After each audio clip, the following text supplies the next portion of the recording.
Boa noite! Hoje vamos rever duas audiências públicas realizadas em abril. Uma delas previa mudança de zoneamento no bairro Jaboticabal. De uma rua lá onde tem dois empresários que estão interessados em uma área, mas como lá é uma localidade que está como uma zona rural, ele quer fazer uma mudança de zoneamento para que ela se torne, de uma forma resumida, estou aqui passando para os nossos telespectadores, na zona urbana. E a segunda audiência discutiu propostas sobre a Previdência Social. Tentamos dar uma amplitude para mostrar os pontos bons e os pontos ruins da reforma da Previdência Social. Essa que é a função do Poder Legislativo, trazer os debates, os grandes debates para casa.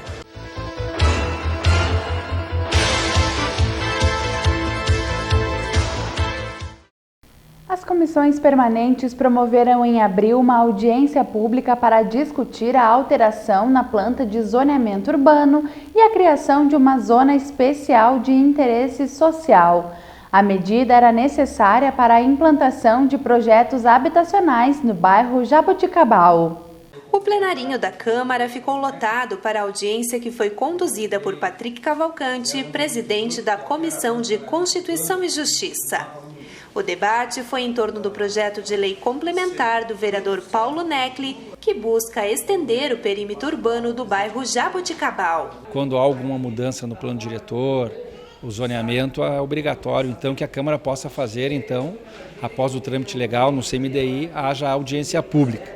E hoje à tarde, então, as 4 comissões permanentes, se reuniu com a comunidade, tivemos aí uma boa presença de moradores de vários bairros da cidade para discutir, então, o projeto de lei de autoria do vereador Paulo Necli, que muda o zoneamento no bairro Jaboticabal, de uma rua lá onde tem dois empresários que estão interessados em uma área, mas como lá é uma localidade que está como uma zona rural, ele quer fazer uma mudança de zoneamento para que ela se torne, de uma forma resumida, estou aqui passando para os nossos telespectadores, na zona urbana. E isso acarretou, então, esta audiência pública, o debate muito amplo com a comunidade. Isso é importante poder ouvir a comunidade, quero deixar muito claro que não está sendo votado, e sim nós estamos ouvindo a comunidade nesse momento, para que posteriormente, então, os vereadores possam analisar todas as informações que tem no projeto e posteriormente, então, lá no futuro, nós votarmos. Esse projeto é bem simples. Nós estamos apenas propondo a alteração do perímetro urbano, onde possibilitará, no primeiro momento, ser construído para o pobre, isso é mais importante, cerca de 2.500 casas populares. Essa é a parte principal, porque hoje em Passo Fundo, raramente, tem proprietários que têm área disponível, mas eles não querem mais trabalhar dentro dessa faixa que se chama faixa 1,5, onde a renda da família deve atingir até R$ 1.800. Essa é a essência do projeto. E, vereador, inclusive o senhor mencionou na audiência que o próprio governo federal tem deixado de ofertar imóveis pelo Minha Casa Minha Vida. A dificuldade é geral, Então nós não podemos, essa casa aqui que representa o povo de Passo Fundo, não pode virar as costas para o pobre, É nesse momento sim que o vereador tem que participar e tem que ajudar aqueles menos necessitados.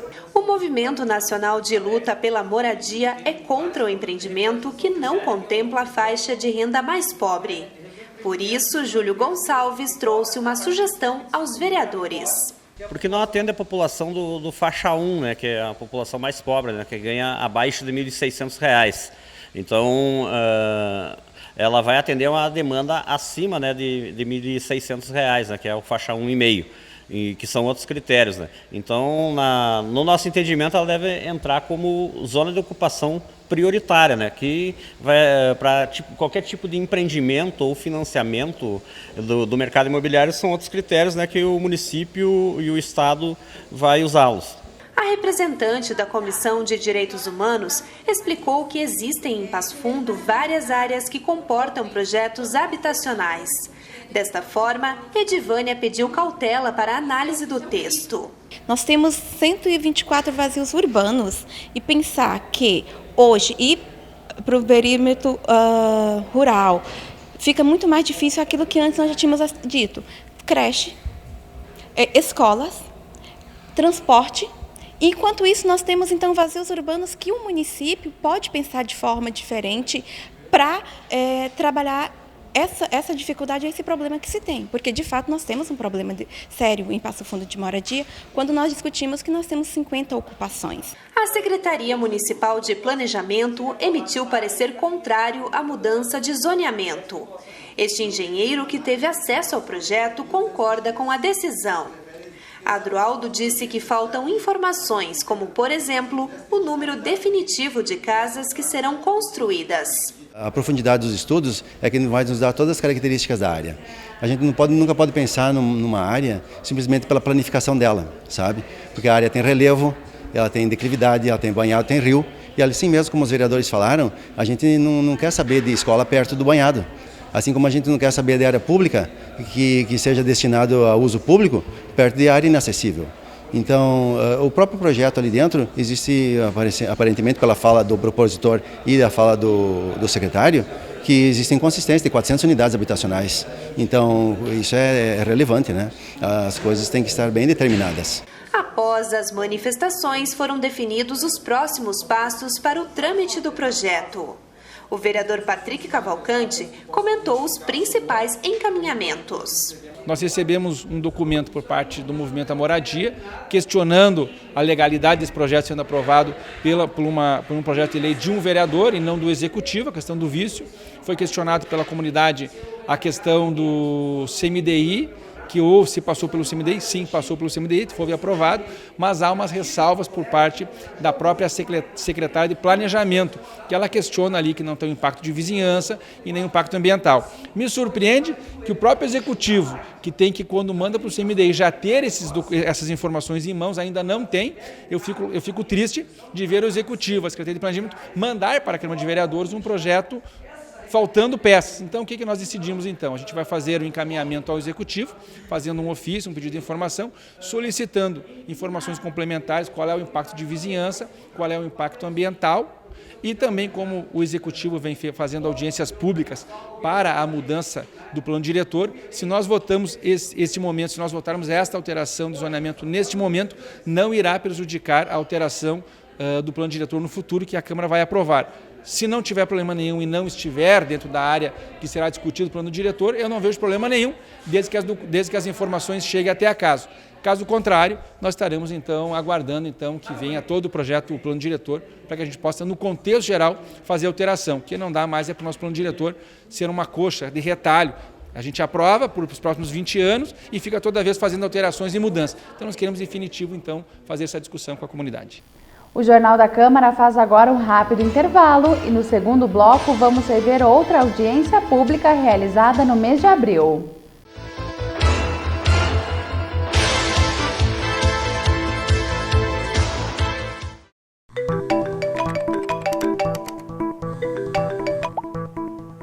Alô? Não tem interesse não.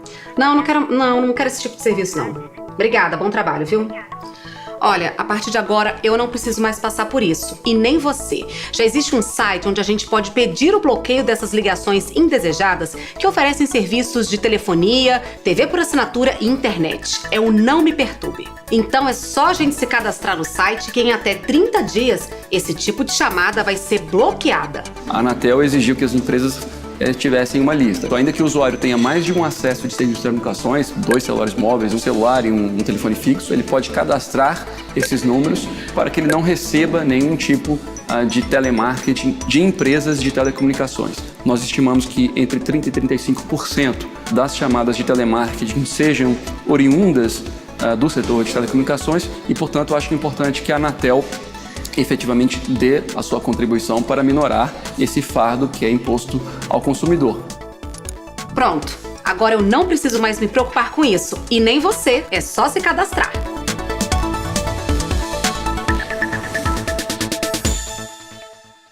O feminicídio, crime máximo de violência contra a mulher, não costuma ser algo que acontece de repente. Antes que uma mulher perca a vida nas mãos de um companheiro abusivo, muitos sinais podem ser observados. E é justamente com o objetivo de identificar estes sinais e salvar vidas que a Polícia Civil e o Poder Judiciário do Rio Grande do Sul firmaram um compromisso para a implementação de um relatório de avaliação de risco, através do qual a mulher será amparada no momento em que registrar uma ocorrência de violência. O Estado do Rio Grande do Sul dá um avanço, dá um passo ainda maior no combate à violência doméstica e familiar. Todas as 22 delegacias especializadas no atendimento à mulher no Rio Grande do Sul já contam com este questionário. Aqui, a mulher vítima de violência doméstica responde em poucos minutos a questões de múltipla escolha que ajudam a identificar o nível do risco a que ela está exposta. O objetivo é que até o segundo semestre todos os órgãos de registro de ocorrência já possam aplicar este questionário. Após essa análise, em conjunto com o Poder Judiciário, por isso que foi assinado o protocolo, um termo de cooperação entre os dois órgãos, em conjunto com o Ministério Público e com a Defensoria Pública, vai ser dado um procedimento mais célere, mais ágil e uma forma mais efetiva de cuidado às mulheres que a gente detecta através do questionário que estão mais propensas a um ataque às suas vidas pelos seus companheiros agressores. São 3 grupos de questões, uma delas inclusive de cunho social, se essa mulher tem como se sustentar financeiramente, se ela tem para onde ir caso precise sair da família.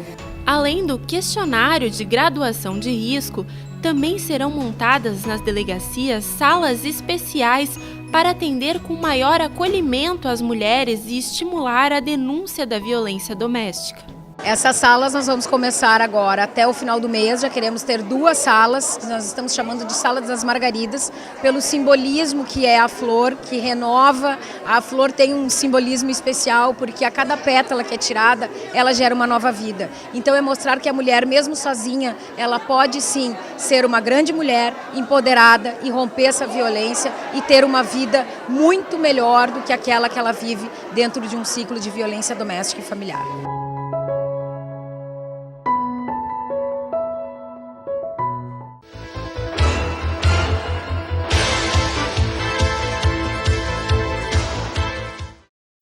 O Legislativo Municipal sediou uma audiência pública para esclarecer a comunidade sobre a polêmica proposta de reforma da Previdência Social.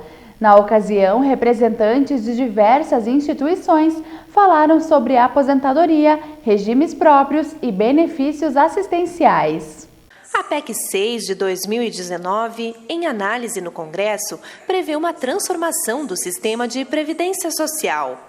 Em Passo Fundo, a audiência foi organizada pela Câmara de Vereadores em parceria com a Ordem dos Advogados do Brasil. A presidente da OAB local, Morgana Bordignon, explicou a necessidade de se debater o texto. Estamos fazendo essas audiências públicas justamente para fazer com o quê? Com que a população, que o cidadão brasileiro discuta essa PEC, tenha conhecimento do que ela trata, né? Tenha conhecimento não técnico, mas saber o que ela poderá acarretar para a vida futura de todo cidadão que trabalha hoje em dia. Como a gente tem ouvido falar dos técnicos, é uma reforma que vai fazer parte da vida do cidadão daqui a uns anos, né? Como foi a reforma do direito do trabalho, mas aquela a gente notou que teve pouca discussão, essa reforma do direito do trabalho, e não vai ser agora que o cidadão vai ver essas diferenças, por exemplo, do direito da nova CLT. Mas daqui 2, 3 anos, sim, sentiremos efetivamente alguns percalços que essa nova legislação da Justiça do Trabalho, por exemplo, causou, sem ter esse debate. Ao contrário disso, a nova PEC, essa PEC, enfim, do direito previdenciário, com esse tempo elastecido, é possível fazer com que o cidadão fale mais, ouça mais e para ter uma opinião formada. O Ministério Público também participou do evento. O promotor de justiça, Marcelo Pires, apresentou um resgate histórico. Nos últimos 30 anos foram feitas 6 reformas e nenhuma delas ajudou a reduzir o déficit do setor. O problema, na visão dele, está na gestão da Previdência. Por exemplo, como é que andam as cobranças dos grandes devedores da Previdência Social, onde estão ali inúmeras instituições financeiras, bancos, que têm, ao longo dos anos, a gente tem visto isso, porque é divulgado ano a ano, grandes lucros na casa de bilhões de reais. Por que não se cobram as instituições financeiras que devem para a Previdência, os grandes devedores? E isso é gestão do dinheiro público. Essa conta vem sendo debitada para a população brasileira. Então, antes de se discutir, de se dizer se é a favor ou contra a reforma, eu acho que nós temos que discutir essas questões de como é que se lida com o dinheiro público, como é que se tem o cuidado com a coisa pública, como é que se gerencia o ingresso de receita para o Caixa da Previdência. Essas questões que devem ser trazidas. O deputado estadual Pepe Vargas, que preside uma comissão especial ligada ao tema na Assembleia, colaborou com o debate. O político se posicionou contra a reforma, pois acredita que as propostas do governo vão empobrecer os idosos. Em função das novas regras que estão sendo propostas, né? Porque a rotatividade do mercado de trabalho brasileiro é muito grande. Em média, 40% dos trabalhadores brasileiros conseguem ficar empregado com carteira assinada 6 meses por ano. Significa que ele só consegue contribuir 6 meses a cada 12. Então, muita gente não conseguirá aposentar. E mais do que isso, eles querem retirar da Constituição e depois, através de lei complementar, que precisa menos votos para ser aprovada, eles querem criar um regime de capitalização individual. Os países que adotaram o regime de capitalização individual levaram a essa situação. São países com idosos miseráveis. O exemplo mais típico é o Chile, onde 79% dos aposentados ganham menos do que o salário mínimo e 44% deles estão com uma renda que fica abaixo da linha da pobreza. Durante a audiência, técnicos detalharam questões polêmicas da PEC que modifica a idade mínima, valores e propõe novas regras de transição para a aposentadoria.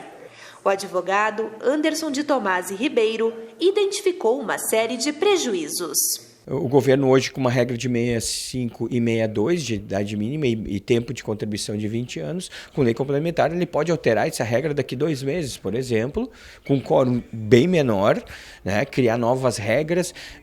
O reajuste das aposentadorias é garantido no mínimo a inflação pela Constituição Federal. Retirando isso, o governo pode dizer que em períodos de crise ele vai passar metade da inflação ou simplesmente não vai ter repasse. E nós temos também, e esse para mim é um dos grandes problemas, nós temos um valor mínimo de aposentadoria, que é o salário mínimo. O salário mínimo é o mínimo que todos nós recebemos. O governo pode dizer que a partir de agora pode ser pago meio salário mínimo em determinados tipos de aposentadoria. A defensora pública da União, Patrícia Chaves, falou sobre a possibilidade de se retirar as normas previdenciárias da Constituição. Um dos pontos de grande conflito modifica o benefício assistencial, atingindo a parcela mais pobre. Ele é um benefício pago para aquela pessoa que realmente nunca conseguiu contribuir para o INSS, porque ele é um benefício da assistência social e não da previdência, ele independe de contribuição.